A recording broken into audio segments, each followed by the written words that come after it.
My name's Austin Lugo, and this is the making of Sylvia.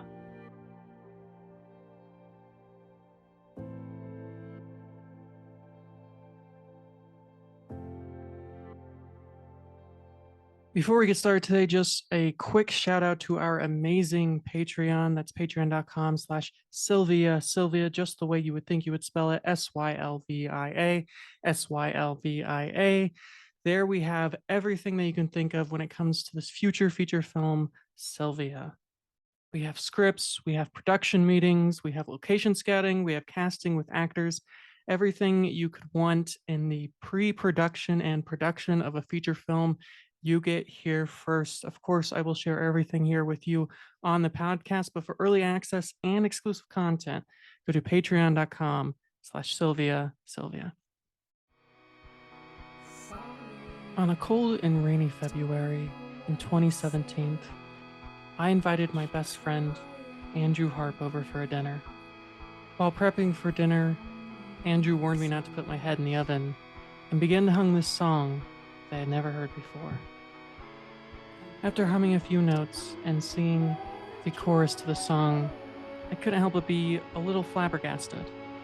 I just couldn't believe that a song like this actually existed. And then he played me the song.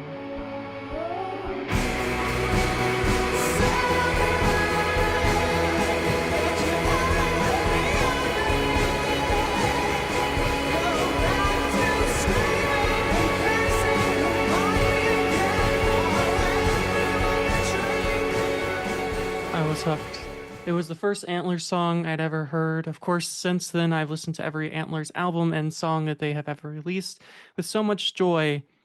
But this song in particular hit me in a way that nothing else ever has. I don't know if it has something to do with the collaboration of chords, or the chorus, or the bridge, or the poetry within the words, but the song pulled me in a way that nothing ever has before. And so I began to listen to the song on repeat, day after day after day after week after month after year. I've probably listened to this song 7,000 times in the past 5 years. And though I had listened to the song a million times, though I had read the works of Sylvia Plath, at the end of the day, it was just a song. It was just a mood. It was one of the greatest expressions of how I feel far too often. And while that feeling is often very scary, very frightening, to be able to express that feeling, to know that other people feel this feeling too, is extremely powerful. But for the longest time, this was just a song that I would listen to when I was in a crummy mood. And over the years, I forgot about the song. I'd listened to it less and less and less. Eventually, only once in every blue moon, I became distracted by my production company, by my first feature film, by the second planned feature film that never went into pre production. I was so concerned with everything else in my life that I had let it go. Then, a little over a year ago now, I had a moment. My brain doesn't work the way most people's brains do. It works in a way very similar to Sylvia Plath. That's not to say I'm a creative genius like she is. That's not to say I'm a poet of any means. But the chemical structure of her brain and the chemical structure of many creatives' brains is what many people would call broken. Bouts of depression, bouts of mania. It allows us to create the amazing things that we create, but it also often means an early demise. And while having a moment that was worse than most, I came back to this song. And I realized that while this song spoke to my existence in this world, the way I see the world, it was only a few minutes long. And as a filmmaker, someone who's seen 1,600 plus films in a short life, I can't think of a single film that accurately represents those emotions, that reflects those feelings as they actually are.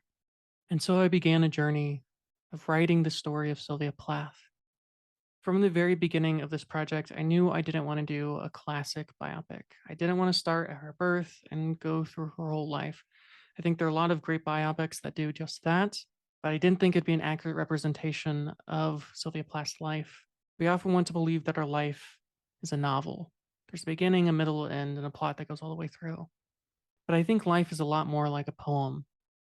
The things that happen day to day, they don't really make sense on their own. It all just seems rather random, the chaos of the universe.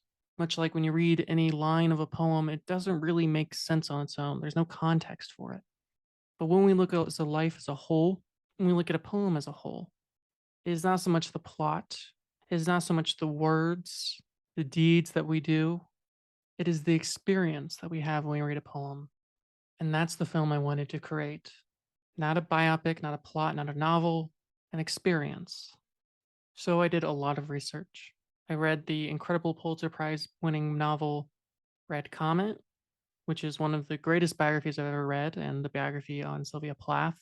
I also read the journals of Sylvia Plath, which are an absolutely intense read. What's so challenging about these journals is they were never meant to be published. They are the personal diaries of Sylvia Plath, and I can't help but have some sort of guilt of reading them, as if we're seeing a life that we're not supposed to ever see. But I believe it was the only way to make the film that properly represents this experience. And this experience, while it is about Sylvia Plath, it's also not about Sylvia Plath at all. While the story revolves around the life of Sylvia Plath, it's about the experience of those who face these brain chemicals every single day. Sylvia Plath is a representation of a larger idea. So after reading this literature and also reading a biography on Ted Hughes, because I wanted the full picture, and of course rereading all of Sylvia Plath's stuff, including her poetry and her only novel, The Bell Jar, although it is feigned that she had a second novel that was pretty much done, but Ted Hughes burned before anyone could see it.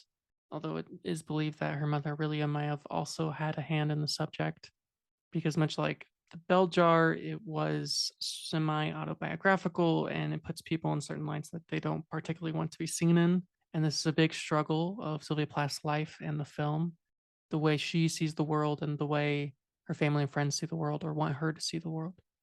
So knowing this film had to be an experience, not a biopic. Knowing that Sylvia Plath was merely a reference point for a larger experience, I decided instead of taking her whole life, let's take those final moments of her life. Well, pretty much everyone knows how Sylvia Plath died by turning on a gas stove, suffocating more or less. Few people realize how long the process took. It wasn't immediate, it wasn't painless. Some predict that could have taken hours to do. And as we know, when you reach certain levels of suffocation, you begin to hallucinate, you begin to have delusions. And this is the world that I wanted to explore. So this film is the final 2 hours of Sylvia Plath's life, taking place in real time. But instead of just having Sylvia Plath sit in a room for 2 hours, not only would it be an accurate representation of the experience, but also be incredibly boring. I have added 7 vignettes, hallucinations, delusions, each one a conversation with someone influential on their life. The first conversation is that of the maid. The maid, while a real person and the person who actually found Sylvia Plath upon her death, is a fictionalized version of this person. Who the maid was, her life story, very little is known about. There's just not a whole lot of writing about the maid's life. So this is more of a representation of who Sylvia Plath is. It puts us in the place, it puts us in the time, it gets us to understand what exactly is going on. Next is a conversation with her former lover, Sassoon. This was an incredibly treacherous relationship with a lot of ups and a lot of downs. They were actually engaged at one point. Sassoon was famous as a lover. Some would describe him as a man whore of sorts, but he was incredibly influential on Sylvia Plath's life. He represented in many ways her step into adulthood and escape from her family, from her mother, from her life. The next conversation, which is one of my favorite conversations in the entire film, is her conversation with Ozia. Ozia is Ted Hughes' lover. On the day of Sylvia Plath's death, on February 11th, 1963, Sylvia Plath and Ted Hughes were soon to be divorced. They were separated, but the paperwork wasn't signed yet. The reason they were being divorced were complicated, but a lot of it had to do with the lovers they both at least attempted to take in.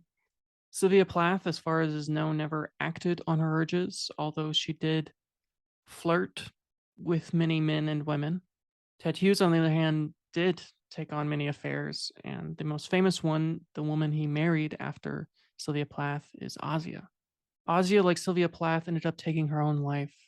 And the story of Ozia is truly fascinating because it is a reflection of Sylvia Plath. Once Sylvia Plath took her own life, Ozia was blamed for Sylvia's demise. Ozia would spend the rest of her life compared to Sylvia Plath, how she was a lesser Sylvia Plath.